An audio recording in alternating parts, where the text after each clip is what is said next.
పక్షుల గ్రామంలో కొన్ని రోజులుగా వర్షాలు లేవు. వాతావరణం పొడిగా వేడిగా మారింది. గ్రామం మధ్యలో ఉన్న ఒకే ఒక్క బావిలో నీళ్లు అడుగంటిపోతున్నాయి. పొలాలకు నీళ్లు పెట్టడం తుని పిచ్చుక లాంటి రైతులకు పెద్ద సవాలుగా మారింది. అయితే ఈ నీటి కష్టంలో కూడా చిచ్చుకాకి మాత్రం తన డబ్బు, తన వ్యాపారమే ముఖ్యం. ఒకరోజు ఉదయం చెట్టు కింద తుని పిచ్చుక, చోటు చిలుక, కుహుబాదు నీటి సమస్య గురించి ఆందోళనగా మాట్లాడుకుంటున్నారు. తుని పిచ్చుక బాధగా, అయ్యో, ఈ కరువు వల్ల పొలాలన్నీ ఎండిపోతున్నాయి. బావిలో కూడా నీళ్లు లేవు. వ్యవసాయం చేయడం అంటే అగ్ని పరీక్షలా ఉంది. తుని, నీలాంటి కష్టజీవులకే ఇంత కష్టమైతే మేం కిరాణా షాప్ నడుపుకునే వాళ్ళం. ఏం చెయ్యాలి? నీళ్లు లేకపోతే పండించిన సరుకులే ఉండవు. మా షాపు మూసేసుకోవాల్సి వస్తుంది. నాకు మరింత కష్టంగా ఉంది. నేను కుండలు తయారు చేయాలంటే మట్టిని కలపడానికి, వాటిని ఆరబెట్టడానికి చాలా నీరు కావాలి. నీళ్లు దొరకక నా పని మొత్తం ఆగిపోయింది. మనం ఏదో ఒకటి చెయ్యాలి. ఈ కష్టం ఒక్కరిది కాదు, మనందరిది. అప్పుడే వడ్డీ లెక్కలు వేసుకుంటూ చిచ్చుకాకి అక్కడికొచ్చింది. ఆమె వెంట మహీకృత మరియు లూసీ పావురం కూడా ఉన్నారు.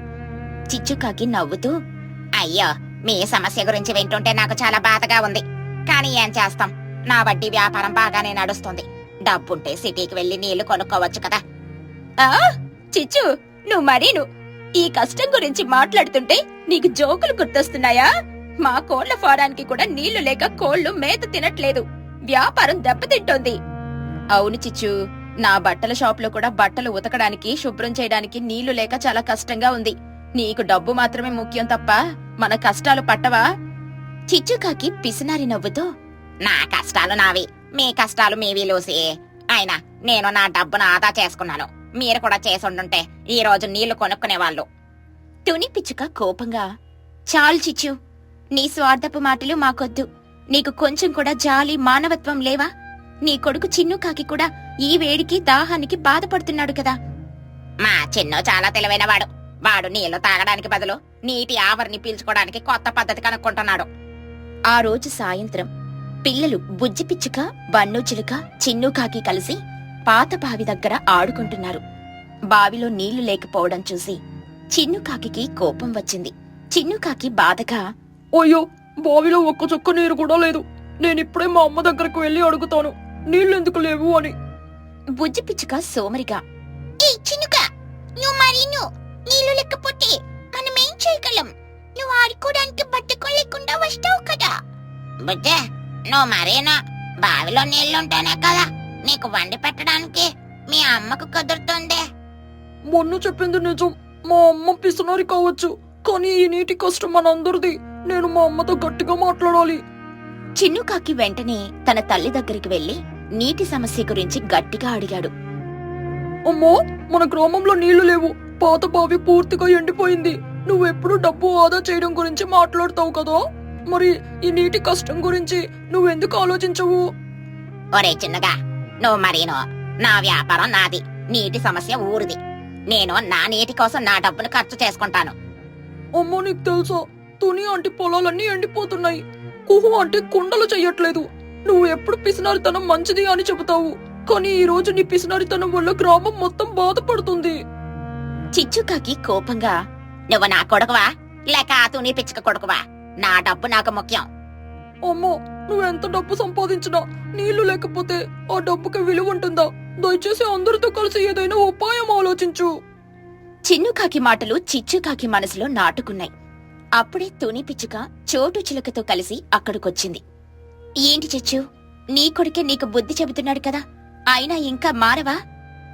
తుని, నువ్వు నన్ను మళ్ళీ హేళన చేయడానికి వచ్చావా?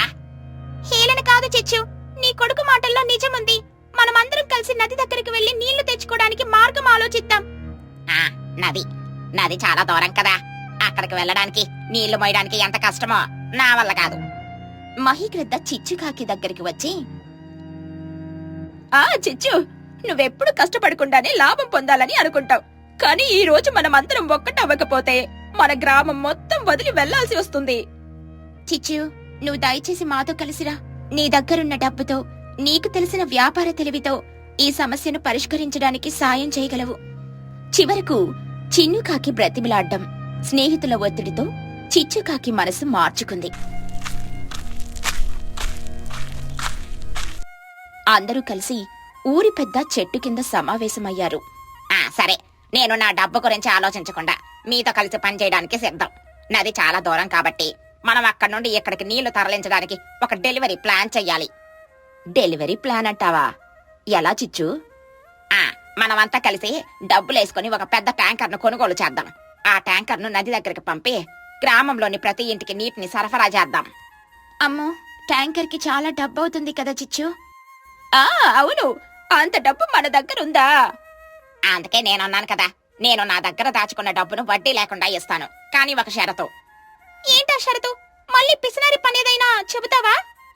లేదు చోటు, ఆ ట్యాంకర్ మెయింటెనెన్స్ కోసం ప్రతి ఇంటి వారు వారానికి 10 రూపాయలు చొప్పున ఇవ్వాలి. అప్పుడే ఈ ప్లాన్ ఎప్పటికీ నడుస్తుంది. నా డబ్బు ఆదా అవుతుంది, గ్రామానికి నీరు దొరుకుతుంది. ఇది నా శాశ్వత నీటి సరఫరా మరియు ఆదా ప్లాన్. చిచ్చు, నీ ఆలోచన చాలా బాగుంది. నీ పిసినారితనం ఈ రోజు మాకు మంచి తెలివిగా మారింది. టుని పిచ్చుక, చోటు చిలుక, కుహుబాతు మరియు ఇతర పక్షులు చిచ్చుకాకి తెలివికి అంగీకరించారు. వారందరూ కలిసి చిచ్చుకాకి డబ్బు సహాయంతో ట్యాంకర్ను కొన్నారు. ట్యాంకర్ నది నుండి నీళ్లు తెచ్చి ప్రతిరోజు గ్రామ ప్రజలకు నీరందించడం మొదలుపెట్టింది. బన్ను చిలుక మరియు బుజ్జి పిచ్చుక ఈ పనిలో చిన్నుకాకి సాయం చేయాలని అనుకున్నారు. చిన్న, ఒరే, మనం ముగ్గురం కలిసి ట్యాంకర్ నుంచి ఇంటింటికి నీళ్లు మోయడానికి సాయం చేద్దాం. ఏంట్రా పనిక, నువ్వు నీళ్లు మోస్తావా? నీకు బద్ధకం లేదా? అమ్మా, బద్ధకం ఉందే, కానీ ఈరోజు మా అమ్మ కష్టాన్ని పంచుకోవడం ముఖ్యం. చూడు బుజ్జి, నీళ్లు మొయ్యడం అనేది మన కష్టాన్ని పంచుకోవడం. నువ్వు నీ సోమరితనాన్ని వదిలిపెట్టి మాకు సాయం చెయ్యాలి. సరే సరే, నా సోమరి మేధస్సుతో ఆలోచించి నీళ్లు మోయడానికి ఒక సులభమైన పద్ధతిని కనుక్కుంటాను. బుజ్జి పిచ్చుక, బన్ను చిలుక, చిన్ను కాకి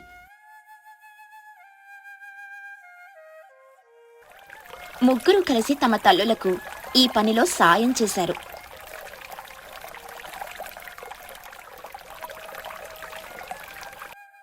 గ్రామంలో నీటి కష్టం తీరడంతో తుని పిచ్చుక చాలా సంతోషించింది. చిచ్చు, నువ్వు చాలా గొప్ప పని చేశావు. నీ పిసినరితనం ఈ రోజు మాకు పెద్ద సాయం చేసింది. నీకు వందనం. చిచ్చుకాకి కళ్ళల్లో నీళ్లతో, తుని, నా కొడుకు చిన్నో మాట మీ అందరి కష్టం చూసిన తర్వాతే నాకు ఈ ఆలోచన వచ్చింది. డబ్బు కంటే మనందరి ఐక్యమత్యమే ఈ రోజు మాకు నీటినిచ్చింది. చిచ్చు, నువ్వు పిసినారిగా ఉన్నా ఈ రోజు నీవు మన గ్రామానికి కష్టాన్ని పంచుకున్న స్నేహం విలువ నేర్పించావు. చిచ్చుకాకి, తుని పిచ్చుక, చోటు చిలుక, లూసి పౌరం, మహీగ్రద్ద, కుహుబాతు అందరూ ఆనందంగా నవ్వుకున్నారు. గ్రామంలో నీటి సమస్యకు శాశ్వత పరిష్కారం దొరికింది. ఈ కథలోని నీతేంటంటే, జీవితంలో కష్టాలొచ్చినప్పుడు స్వార్థాన్ని పక్కన పెట్టి అందరూ ఐక్యమత్యంతో కలిసి పనిచేస్తే ఎంత పెద్ద సమస్యకైనా సులభంగా పరిష్కారం దొరుకుతుంది. స్నేహం, భాగస్వామ్యం విలువ ఏ డబ్బుతోనూ కొనలేనిది. ఆకలి తీర్చిన ఆవు. తుని పిచ్చుకకు ఒక చిన్న ఇల్లుండేది. ఆ ఇంటి పెరట్లో తెల్లని మల్లెపువ్వు లాంటి ఒక ఆవుండేది. దాని పేరు గౌరి. తుని కూతురు బుజ్జి పిచ్చుకకు గౌరి అంటే ప్రాణం. రోజు దానితో ఆడుకోవడం, దానికి పచ్చిగడ్డి తినిపించడం బుజ్జికి దినచర్య. గౌరీ కూడా బుజ్జిని చూడగానే ప్రేమగా అంబా అని అరిచేది. వాళ్ళది పేద కుటుంబమే అయినా గౌరీ ఇచ్చే పాలతో ప్రశాంతంగా సాగిపోయేది. కాని ఆ ప్రశాంతత ఎక్కువ కాలం నిలవలేదు. తుని పిచ్చుక తన అవసరాల కోసం ఊరిలో దాదాపు అందరి దగ్గర అప్పులు చేసింది. ఇప్పుడు ఆ అప్పులే ఆమె పాలిట శత్రువులయ్యాయి.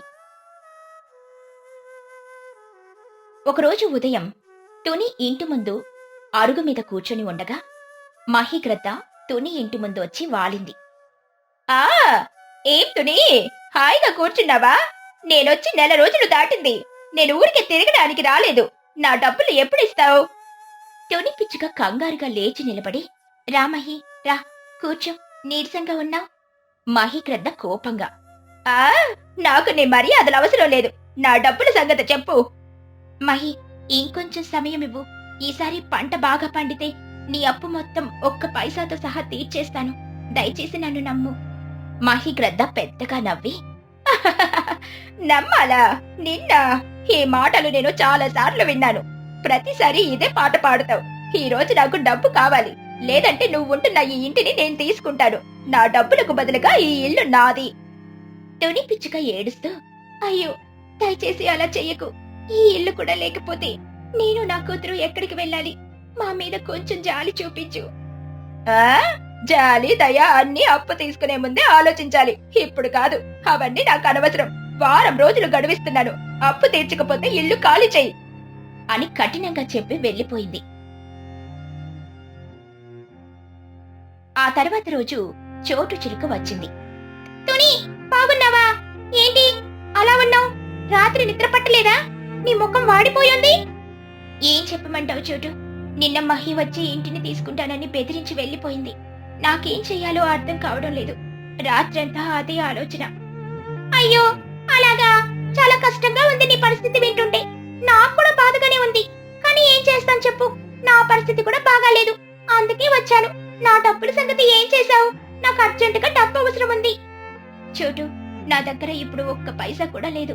దయచేసి నన్ను అర్థం చేసుకో. మహితోనే పెద్ద సమస్య వచ్చి పడింది. నీ పరిస్థితి బాగాలేకపోతే నాకేంటి? అప్పు తీసుకునేటప్పుడు ఈ ఆలోచన ఉండాలి. సరే, డబ్బులు లేకపోతే పోనీ, ఇంట్లో ఉన్న వస్తువులైనా ఇవ్వు. అదైనా నా అప్పులో కొంత తీరుతుంది అంటూ ఇంట్లోకి చూసింది. అత్త, మా ఇంట్లో ఏమీ లేవు. దయచేసి మమ్మల్ని ఏమీ అనుకో. రాత్రి నేను ఈ మంచం మీద పడుకున్నాను అని భయంగా అంది. నువ్వు ఊరుకోవే, పెద్దవాళ్ళు మాట్లాడుకుంటుంటే మధ్యలో రాకూడదు అని బుజ్జిని కసిరి ఇంట్లో ఉండే మంచాన్ని, కొన్ని మట్టి కుండలను బయటకు లాగింది. అయ్యో చోటు, ఆ మంచం కూడా తీసుకుంటే మేం నేల మీద పడుకోవాలి. ఆ కుండల్లోనే మేం వండుకుంటున్నాం. అయితే నా డబ్బులివ్వు. అవి ఇవ్వనప్పుడు ఇవి నాకే చెందుతాయి. ఇవి నా అప్పులో సగం కూడా సరిపోవు. మిగతావి తర్వాత వచ్చి తీసుకుంటాను అని చెప్పి వాటిని తీసుకుని వెళ్లిపోయింది. ఇక ఆ ఇంట్లో కూర్చోడానికి కూడా ఏమీ లేదు. తుని పుచ్చి నేల మీద కూర్చొని ఏడుస్తున్నారు. వాళ్ళని చూసి గౌరీ కూడా బాధగా అరిచింది. ఇక మరుసటి రోజు ఉదయం అందరికంటే కఠినమైన లూసీ పావురం వచ్చింది. అది రావడమే పెరట్లోకి వెళ్ళింది. ఏంటితోనే వ్యాపారం బాగా సాగుతున్నట్లుందే. పెరట్లో కూరగాయలు భలే కాసాయి. నా డబ్బులతో మంచి విత్తనాలే కొన్నట్లున్నావు అని వెటకారంగా అంది. లూసీ, దయచేసి నన్ను క్షమించు. నా దగ్గర నీకివ్వడానికి ఏమీ లేదు. ఉన్నవన్నీ పోయాయి. కనీసం నువ్వైనా నా పరిస్థితిని అర్థం చేసుకో. అర్థం చేసుకోవాలా? నేనెందుకు అర్థం చేసుకోవాలి? నేను కష్టపడి సంపాదించిన డబ్బులు నీకు అప్పుగా ఇచ్చాను. దాన్ని తిరిగివ్వడం నీ బాధ్యత. ఏమీ లేకపోతే ఎలా? నేను ఊరికే వచ్చాననుకున్నావా? డబ్బులు లేకపోతే ఈ కూరగాయలన్నీ నావే. వద్దు లూసీ, ఆ కూరగాయలుంటేనే కనీసం మేము పచ్చడి మెతుకులైనా తిని బతుకుతాం. వాటిని కూడా తీసుకుంటే మా గతేంటి? అవన్నీ నాకు తెలీదు అంటూ పెరట్లోని వంకాయలు, టొమాటోలు, బీరకాయలన్నీ తన సంచిలో నింపుకోవడం మొదలుపెట్టింది. కూరగాయలన్నీ తీసుకుని వంటగదిలోకెళ్లి అక్కడున్న గ్యాస్ పొయ్యిని కూడా తీసుకుని, ఇది కూడా నాదే. అప్పు తీర్చలేని వాళ్ళ ఇంట్లో గ్యాస్ పొయ్యి ఎందుకంట అని చెప్పి వెళ్లిపోయింది. ఇప్పుడు వాళ్ళ దగ్గర తినడానికి తిండి లేదు, వండుకోవడానికి పొయ్యి లేదు. వాళ్ళ ఇంట్లో వాళ్ళవి అని చెప్పుకోవడానికి ఏమీ లేవు. ఉన్నదల్లా ప్రాణానికి ప్రాణమైన గౌరీ ఆవు మాత్రమే.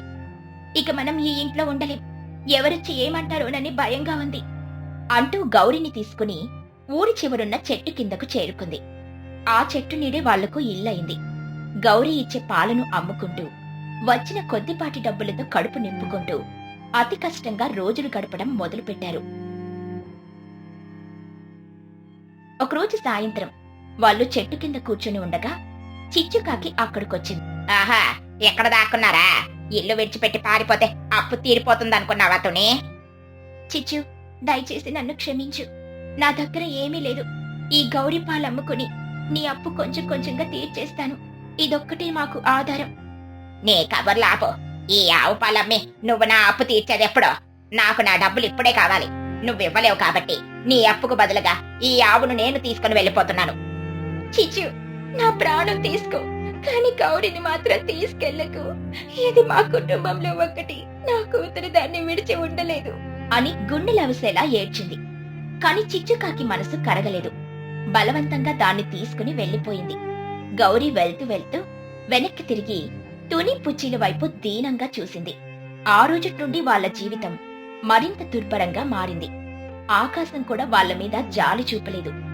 ఆ రాత్రి పెద్ద గాలివాన మొదలైంది. ఉరుములు మెరుపులు, ఆకాశం మేఘావారుతుంది. తుని బుజ్జి ఆ చెట్టు కింద వానలో తడుస్తూ చలికి వణుకుతున్నారు. బుజ్జి పిచ్చుక నీరసంగా, ఆకలి, కడుపులో మంటగా ఉందమ్మా, ఏమైనా పెట్టవా? నా దగ్గర ఏముంది పెట్టడానికి, ఉండు, ఎవరినైనా అడిగి చూద్దాం అని కూతుర్ని తీసుకుని ఆ వానలోనే బయలుదేరింది. ముందుగా లూసీ పావురం ఇంటి తలుపు తట్టారు. లూసీ పావురం తలుపు తీసి, ఎవరు? మీరా? ఈ సమయంలో ఇక్కడికేమొచ్చారు? ఆ లూసీ, నా కూతురు ఆకలితో చనిపోయేలా ఉంది, కొంచెం గంజి నీళ్ళైనా ఉంటే పోయవా? పుణ్యం ఉంటుంది. మా ఇంట్లో మీకివ్వడానికి ఏమీ లేదు, అప్పుడు చేసేటప్పుడు ఆలోచించాలి, వెళ్ళండి ఇక్కడ నుండి అని ముఖం మీదే తలుపు వేసేసింది. తర్వాత చోటు చిలుక ఇంటికెళ్లారు. అక్కడ కూడా అదే సమాధానం. ఎవరు వాళ్లకు సహాయం చేయడానికి ముందుకు రాలేదు. చివరికి ఆశలన్నీ చచ్చిపోయాక చిచ్చుకాకి ఇంటి ముందు ఆగారు. చిచ్చు, దయచేసి తలుపు తీ, నా బిడ్డ కోసం అడుగుతున్నాను, కొంచెం అన్నం మెతుకులుంటే పెట్టు. చిచ్చుకాకి తలుపు తీసి వాళ్ళని చూసి అసహ్యంగా ముఖం పెట్టింది. మళ్ళీ ఇక్కడికొచ్చావా? నీకు సిగ్గులేదా?